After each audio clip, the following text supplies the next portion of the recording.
Assalomu alaykum, hurmatli akalar. Mana keyingi ish jarayonimiz.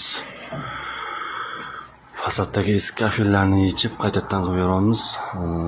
Eskisi mana tepada anaqa yopishtirilmagan, yaxshi gidroizolyatsiya surilgan. Gidroizolyatsiyaga playlarimiz yopishmagan. O'shaning hisobiga ajrab qo'ygan. Polni hammasini stenani yechib qaytadan yangidan qilib beramiz. Mana bu yoqlarni, naryoqlarni mana o'zim qilgan joylarim 2018 yil qilingan joylar hali turibdi. Bu yoqlarni, mana bu yoqlarni hammasini boshqa ustalar ishlagan.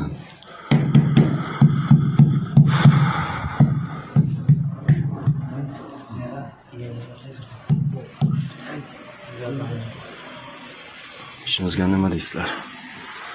Bu yoqlar oldingi qilgan joyimiz, mamlakatlarni ham oldingi ustalar qilgan. Buni ham buzib, mana shunaqa toshdan qilib berganmiz. O'rtada plashatka ham poqqilab yechilib qolgan.